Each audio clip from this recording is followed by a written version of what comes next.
We Presbyterians, like other Protestants, are products of a reform movement, a 500-year-old reform movement that said that Christians have direct access to God, that we ought to read the Bible for ourselves and encounter God as individuals there.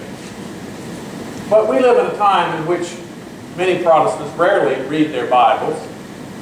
And so polls tell us that most of us, for example, cannot name the Ten Commandments. Having said that, though, I'm going to bet that this sounds familiar to many of you. Remember the Sabbath day and keep it holy. 6 days you shall labor and do all your work. But the seventh is the Sabbath to the Lord, to Yahweh, your God. The Sabbath is a pretty big deal in the Bible. If you read the Bible, it's right there to start. In the beginning, at the first of the creation accounts, God makes everything in 6 days, and on the seventh day, God rests.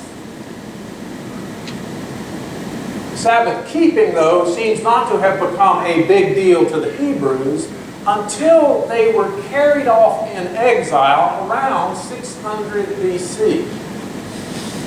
In a foreign land, the temple and Jerusalem in ruins, Sabbath keeping became the way that the Hebrews maintained a distinct identity.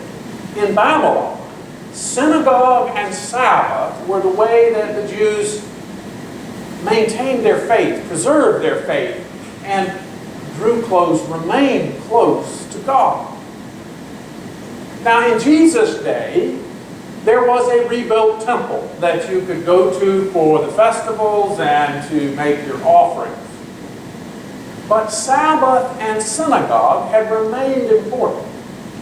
And for some Jews who thought that temple worship had become too focused on ritual, Sabbath keeping, along with the other commandments, was especially emphasized. Now, Protestant reformers, such as John Calvin, actually share a lot in common with these Jewish reformers. Calvin thought that medieval Catholicism had grown too much a ritual and not enough about focusing on what it meant to follow Jesus as a disciple. And so Protestant worship tended to minimize the ritual found in Catholicism, and it tended to emphasize some of those rules, one being Sabbath keeping, now relocated from Saturday to Sunday, that being the day of the Lord's resurrection. Now, I grew up in a thoroughly Protestant South, where Roman Catholics were something of an exotic novelty. And our world simply shut down on Sunday. As a child, it was almost unheard of for me to hear a lawnmower on a Sunday afternoon. It just didn't happen. And I still have a little difficulty cranking up my lawnmower on a Sunday. Now the Sabbath keeping of my childhood has faded from the American landscape. But interestingly, Sabbath keeping is enjoying a resurgence as a personal spiritual practice. People who are seeking to find a deepening spirituality, some of them not even Christians or Jews, have found that observing a day when the work and the busyness of our world is set aside so that all focus can be on God, on worship, on meditation and reflection and rest, have found this to be a powerfully renewing, energizing, enlightening experience. And Jesus engaged in Sabbath keeping. He regularly observed the Sabbath and could be found in the synagogue of the Sabbath teaching as a kind of traveling rabbi. However, Jesus also regularly found himself embroiled in conflicts on the Sabbath, as he does in our reading today when he heals a crippled woman. Now, what happens? Jesus runs afoul of the Sabbath regulations, the Sabbath rules, which were guidelines that were formulated so that people could observe Sabbath properly. Now, I think we sometimes have a misunderstanding about these rules. We think they were some sort of heady legalism that liked rules for rules' sake. But that really wasn't the case. The Sabbath rules had all sorts of exceptions. It was perfectly okay to work on the Sabbath to rescue a person or an animal from danger. But if it was something that could wait until sundown, which is when the Sabbath ended, you were supposed to wait. The intent being to keep your focus on God.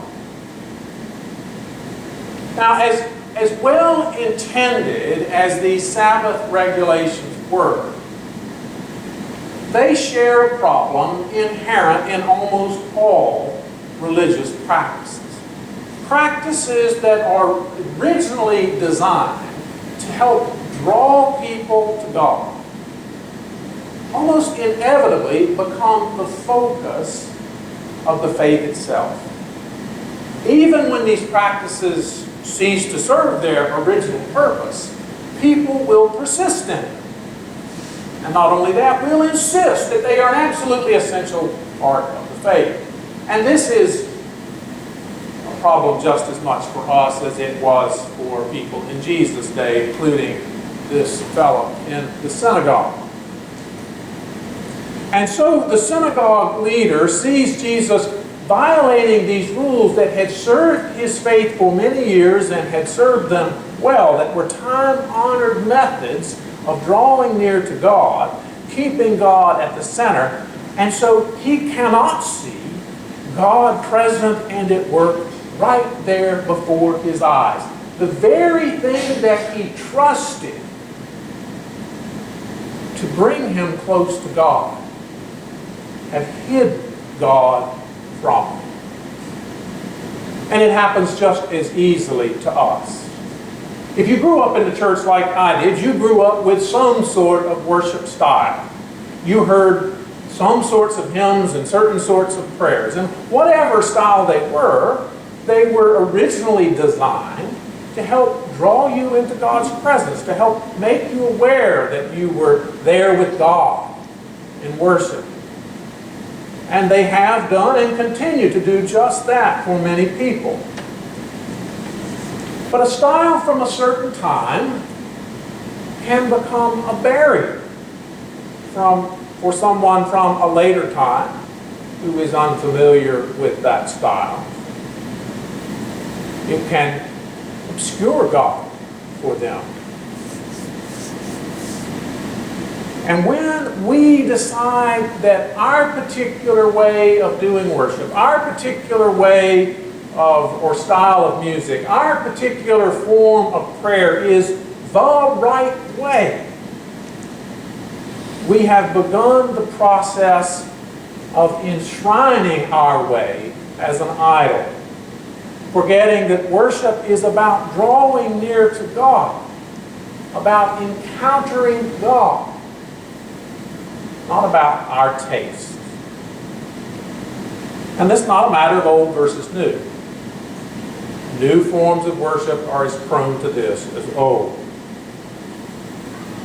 But I think that a lot of the younger generation's current apathy about the church is because they see in much that we do something that looks a little bit like that synagogue leader's insistence on a time-honored form of Sabbath keeping. To them, we seem more focused on what we've always done than on God. And often that's a valid criticism of we churchy types. And those who have had it with churchy types who they see as more focused on going to church than being at church, they will sometimes throw these Sabbath controversies Jesus has in our faces, saying, "You've perverted the church." They say to us, "You need to call off your worship services and go out and help the poor and the needy." And perhaps they're right. And after all, Jesus says that when we help the poor and the needy, when we visit the sick and the prisoner, when we welcome the stranger, we do as much to Him. But in truth, Jesus never makes an either-or distinction between worship and serving others. In fact, for Jesus, all of life is about drawing near to God. Jesus regularly spends time in worship and in prayer. And it is His very intimacy with God that impels Him to go out and share God's love. To share God's love by healing the sick, by embracing the sinner and the outcast. When Jesus responds to that synagogue leader who protests a Sabbath healing, Jesus says, "You hypocrites." Now, our word hypocrite actually comes to us directly from the Greek word in the original version of the Gospel, the word hupokrita. But the original meaning of that word is one who is an actor, one who plays a role. And whenever our practices and our traditions let us be religious without actually opening us to God and to what God is up to, well, that's exactly what we're doing. We're playing Christians. When you come to worship here, or anywhere else, do you encounter God? Do you touch and feel the transforming, mysterious presence of the Holy? When you come to the Lord's table,